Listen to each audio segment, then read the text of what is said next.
श्री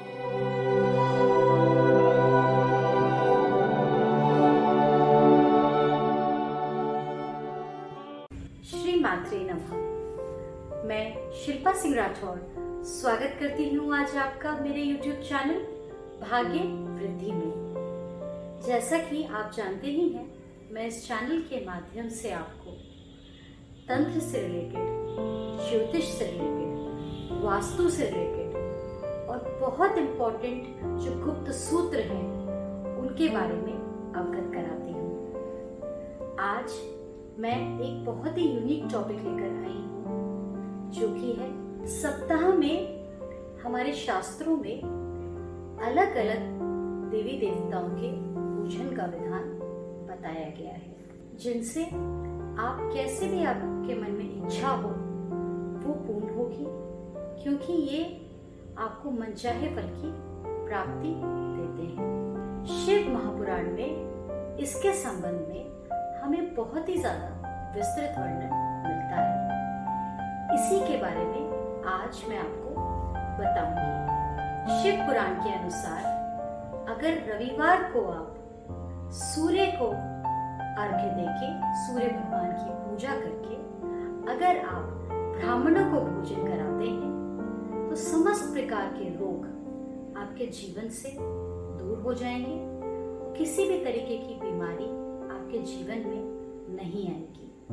रविवार को आपको सूर्य देव की पूजा करनी है, उसके बाद ब्राह्मणों को भोजन कराना है। जरूरी नहीं कि बहुत सारे ब्राह्मण हो, आप एक या दो ब्राह्मण को भी भोजन करा सकते हैं। एक बात का ध्यान जरूर रखें कि जब भोजन आप कराएं तो ब्राह्मणों को आप अपने घर में बुलाकर ही भोजन कराएं। ऐसा ना करें कि आप उनके को कहीं पर दान दे आए या इस तरीके से नहीं करना है। आपको उनको घर पर बुलाना है, पूरा उनका आदर सत्कार करना है, फिर आप उनको भोजन कराएं और आप देखेंगे कि किसी भी तरीके का शारीरिक कष्ट, बीमारी आपके जीवन में नहीं आएगी। अब बात करते हैं सोमवार की। संपत्ति प्राप्ति की अगर आपको इच्छा है, जो ज्यादातर सभी के मन में होती है, तो आपको क्या करना है, जैसा कि रविवार वाले दिन हमने ब्राह्मणों को भोजन कराया था, वैसे ही सोमवार वाले दिन भी आपको ब्राह्मणों को भोजन ही कराना है। लेकिन उसमें एक पॉइंट है जो मैं बताने जा रही हूँ कि जो सोमवार को आप भोजन कराएंगे तो उस दिन जो आपका खाना है, आपका भोजन है, आप शुद्ध गाय के घी में बनाएंगे। जी हाँ, ना तेल में बनाएंगे, ना भैंस के घी में बनाएंगे। आपको किसी और चीज में नहीं बनाना है। आपको उस दिन, सोमवार वाले दिन, आपको ब्राह्मणों का जो भोजन है वो आपको गाय के घी में तैयार करना है। इस तरीके से जो आपके मन में संपत्ति की इच्छा है वो डेफिनेटली पूर्ण होगी। अब आते हैं मंगलवार पे। अगर आपके परिवार में कोई बीमार है, रोगों से ग्रसित है, तो मंगलवार वाले दिन हम रोगों की शांति के लिए कर्म करते हैं। इस दिन भी आपको ब्राह्मणों को भोजन कराना है, लेकिन इस बार मंगलवार को रोगों की शांति के लिए आपको सबसे पहले माँ काली के निमित्त भोग लगाना है। जब आप माँ काली के आगे वो भोग जो लगाएंगे, वो भोग ही आप ब्राह्मणों को खिलाएंगे। उसमें ये चीज आप ध्यान रखिएगा कि उसमें उड़द एवं मूंग की दाल युक्त भोजन आपको ब्राह्मणों को कराना है। बुधवार पे आते हैं अब। अगर आपके मन में पुत्र की कामना है, पुत्र की इच्छा है, आप चाहते हैं कि आपके जीवन में आपके पुत्र आए, तो इस दिन आपके लिए, जो कि शिव पुराण में बताया गया है, कि आप भगवान विष्णु का दही से अभिषेक करें और दही युक्त भोजन आप ब्राह्मणों को बुधवार को कराएं। इससे आपके जीवन में संतान में पुत्र संतान की प्राप्ति जरूर होगी। जो लोग दीर्घायु होने की कामना अपने मन में रखते हैं, उनको गुरुवार वाले दिन विष्णु भगवान की वस्त्र से यज्ञोपवीत से, जो कि यज्ञोपवीत आपको किसी भी दुकान में मिल जाएगा, उससे और खीर से आपको उनकी पूजन करना है।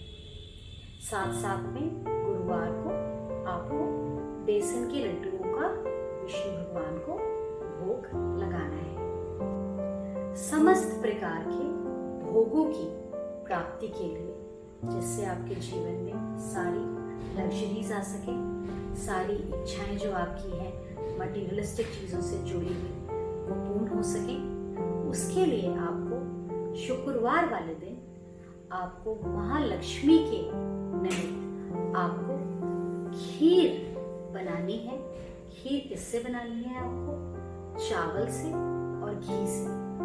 चावल वाली खीर जो कि घी में आप बनाएंगे, वो खीर आप माँ लक्ष्मी के निमित्त उस दिन शुक्रवार वाले दिन आप उनको भोग लगाएंगे। और आपको क्या करना है? आपको एक दुकान से जिसपे पूजा पाठ की सामग्री मिलती है, वहां से आपको कमल घटे की माला लानी है। आप वहां मांगेंगे कमल घटे की माला तो आपको मिल जाएगी। वो माला लेके आपको काउंट करना है कि वो माला पूरी 108 हो, और जो भी कमल का जो बीज है वो कहीं से भी बीच में खंडित ना हो, यानी कि टूटा हुआ ना हो। आप वो माला लेंगे, चेक करेंगे पूर्ण रूप से कि वो माला आपकी ठीक है या नहीं है, 108 बीड्स या मनके उसमें है या नहीं है। उसके बाद देखेंगे कि वो लोटस सीड बराबर है या नहीं है। वो माला लेके आप घर आएंगे, उस माला को आप गंगा जल से आप धोएंगे। अगर आपके घर में गंगा जल नहीं है तो इसमें कोई परेशानी वाली बात नहीं है। आप एक धूप बत्ती ले सकते हैं, वो धूप बत्ती आप प्रज्वल करेंगे, जलाएंगे, और उस माला को आप एक प्लेट में रख लेंगे। वो माला आपकी प्लेट में रहेगी। धूप बत्ती से आप उस माला की प्लेट के ऊपर एंटी क्लॉक 3 बार करेंगे। अच्छी तरीके से समझ लीजिए, माला लेके आपको घर लानी है। अगर गंगा जल है तो गंगा जल से धो के आप उसको साइड में रख लीजिए। गंगा जल अगर नहीं है तो उसका ऑल्टरनेटिव मैं आपको बता रही हूँ। आप धूप बत्ती जलाएंगे, वो धूप बत्ती कोई भी हो सकती है, पर अगर गुलाब की धूप बत्ती रही तो ज्यादा अच्छा है। नहीं है तो भी कोई बात नहीं है, आप कोई भी धूप बत्ती इस्तेमाल कर सकते हैं। वो धूप बत्ती से आप प्लेट में रखी हुई माला के ऊपर ऐसे एंटी क्लॉक 3 बार आप करेंगे। उसके बाद वही धूप बत्ती से आप 3 बार क्लॉकवाइज करेंगे। इस तरीके से आपकी माला पूर्ण रूप से शुद्ध हो जाएगी। उसके बाद वो माला लेके आपको किसी लक्ष्मी जी के मंदिर में जाना है। अगर आप शादीशुदा हैं तो आप अपने पति के साथ जाइए या अपनी पत्नी के साथ जाइए। जोड़े में जाएंगे तो ज्यादा अच्छा रहेगा। आपको मंदिर जाना है और वो माला आप ले जाके पुजारी को देंगे, वहां के पंडित को देंगे, और उनसे आग्रह करेंगे, रिक्वेस्ट करेंगे कि वो माला माई को, माँ लक्ष्मी को पहना दे। अगर वो पहनाने के लिए मना करते हैं तो भी कोई टेंशन वाली बात नहीं है। आप उनके चरणों में वहां पे उनसे आग्रह करके, रिक्वेस्ट करके उनके चरणों में रखे, आप प्रार्थना करके आशीर्वाद लेके माँ का घर आ जाए। ये चीज आपको शुक्रवार वाले दिन करनी है, अगर आपके मन में भौतिक इच्छाएं हैं कि वो पूर्ण रूप से पूर्ण होनी चाहिए। अब आ जाते हैं शनिवार पे। शनिवार वाले दिन अगर आप पूजन देते हैं देवी देवताओं को तो आपके जीवन में अकाल मृत्यु का भय कभी नहीं रहेगा।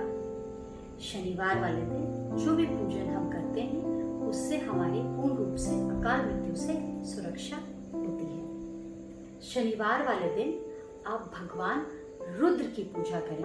जी हाँ, शिव जी का ही फॉर्म रुद्र देवता है। रुद्र देवता की आप पूजन करें और किसी पंडित को बुलाकर आप तिल से हवन करें। अगर आप ऐसा नहीं कर सकते कि आप किसी पंडित को बुला के आप तिल से युक्त हवन करा पाए तो कोई बात नहीं है। आपको उस दिन फिर किसी पंडित भोजन के लिए बुलाना है और ऐसा भोजन कराना है जिसमें तिल मिश्रित हो। कोई भी ऐसी आप भोजन बना सकती हैं या बना सकते हैं जिसमें तिल हो, वैसा भोजन आप ब्राह्मणों को कराएं तो उससे रुद्र देवता प्रसन्न होंगे आपके जीवन में अकाल मृत्यु का भय कदापि नहीं रहेगा। तो यही हम अपना टॉपिक आज का समाप्त करते हैं, इस मंगल कामना के साथ कि आपके भाग्य में वृद्धि हो, सारी कामनाएं आपकी पूर्ण हो। मैं शिल्पा सिंह राठौर आपसे विदा लेती हूँ। शीघ्र मिलूंगी आपसे एक नए टॉपिक पर। श्री मात्रे नमः।